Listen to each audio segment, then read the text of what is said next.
Halo teman-teman, kali ini kita akan belajar menggunakan aplikasi Aspiring Quiz Maker.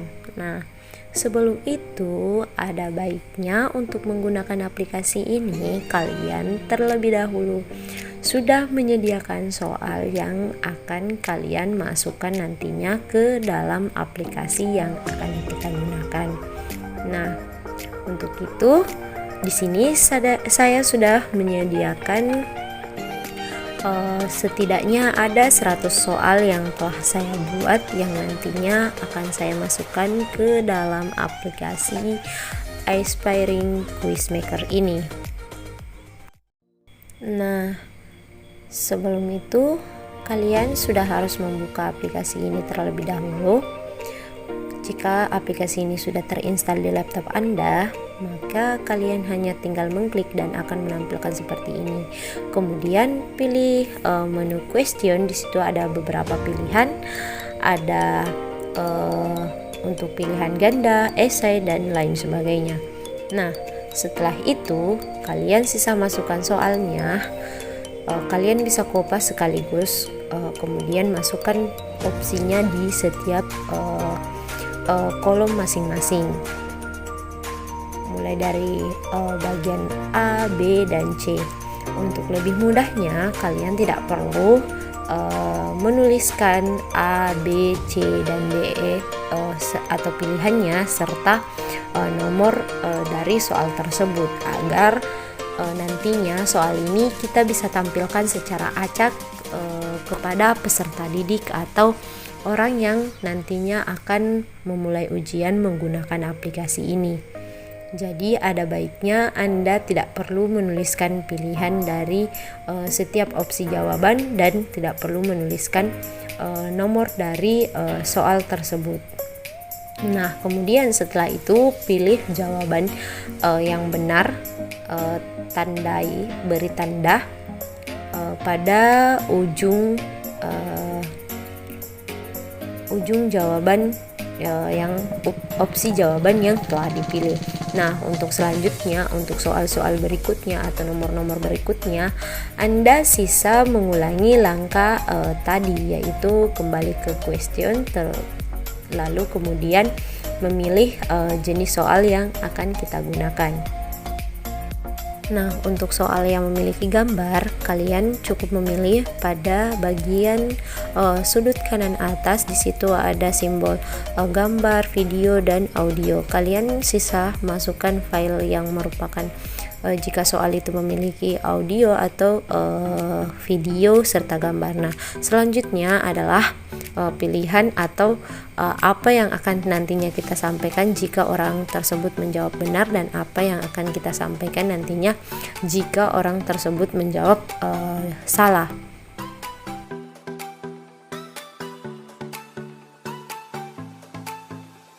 Selanjutnya, untuk melihat hasilnya kalian cukup pilih slide view, artinya kita bisa melihat tampilan nantinya pada peserta.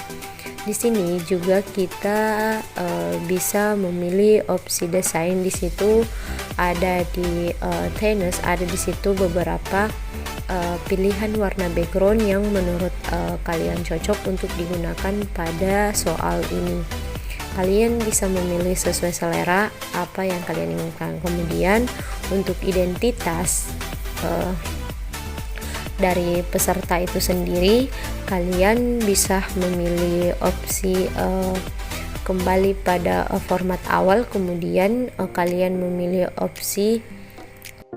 Nah, untuk opsi biodata siswa, Anda bisa memilih pada bagian home. Di situ ada opsi introduction. Nah, di situ ada pilihan apa saja yang nantinya biodata apa saja yang nantinya akan diminta pada siswa. Nah, di sini saya memilih dua, yaitu nama dan alamat email dari peserta yang akan mengikuti ujian nantinya. Nah, kemudian sebelum itu nantinya akan ada kata sambutan, misalnya silahkan, atau kata pembuka, misalkan kata perintah, silahkan isi biodata berikut ini.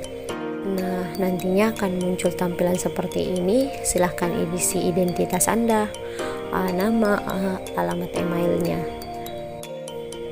Nah, kemudian kita bisa masuk ke bagian properti atau pengaturannya. Di situ yang pertama ada main property. Nah, di situ kita bisa memilih atau kita bisa mencentang. Pertama kita bisa menuliskan nama kuis yang akan kita berikan, apakah itu nama kuis yang menurut kita sudah sesuai dengan judul materi yang nanti yang masuk ke dalam soal. Kemudian setelah itu Anda bisa mencentang pada time to complete the quiz, artinya kapan, berapa lama waktu pengerjaan keseluruhan. Nah, selanjutnya quiz scoring. Di situ kita bisa memilih berapa passing rate atau presentasi kelulusan yang kita butuhkan. Misalkan di sini saya memilih 80% presentasi kelulusannya. Jadi siswa harus memiliki kebenarannya itu sampai dengan 80% baru dia akan dikatakan lulus. Kemudian setelah itu ada quiz properties. Nah, disinilah ada beberapa pilihan, misalkan berapa poin yang akan kita berikan setiap soal, kemudian berapa batasan waktu pengerjaan setiap soalnya. Di sini saya memberikan batasan waktu yaitu selama 5 menit dalam setiap soal.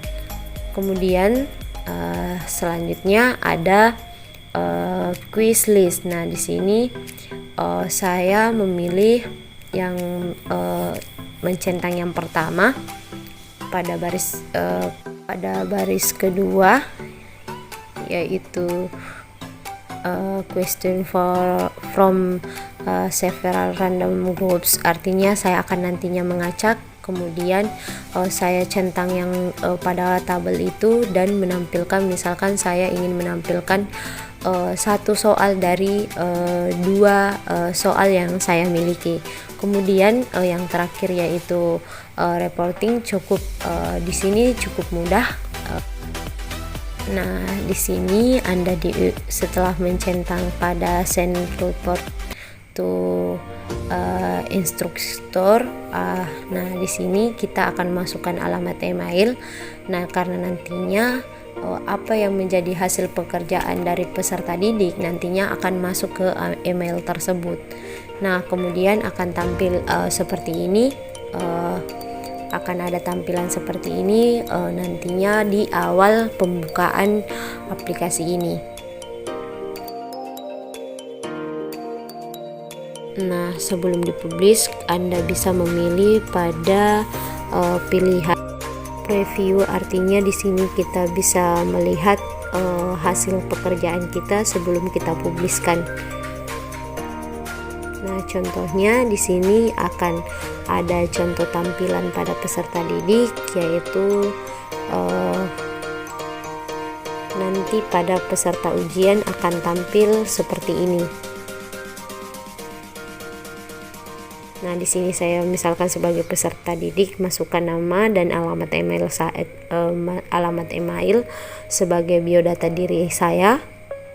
Kemudian memilih start quiz dan mengerjakan soal, dan jika saya gagal akan ada tulisan seperti ini.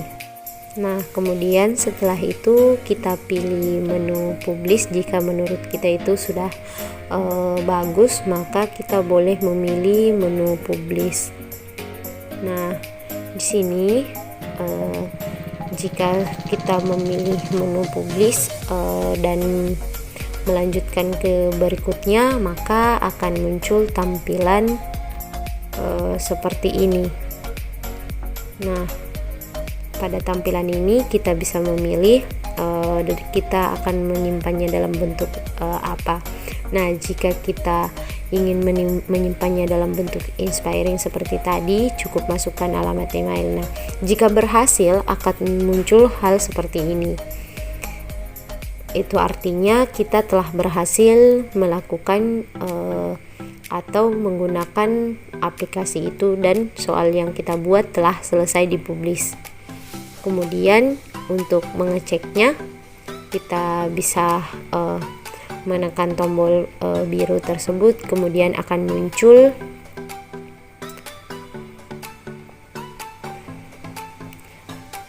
seperti ini.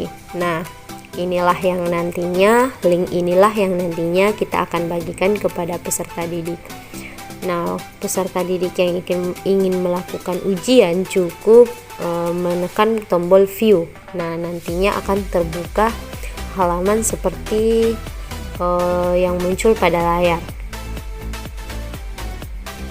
Nah, seperti ini. Kita cukup masukkan nama dan alamat email, kemudian kita bisa memulai kuis. Jadi aplikasi ini akan cukup mudah digunakan oleh peserta didik. Nah, untuk hasilnya, hasil dari peserta didik nantinya itu akan masuk ke alamat email yang tadinya kita gunakan mendaftar, atau kita isi pada pengaturan settingan tadi di aplikasi Inspiring Quiz Maker ini.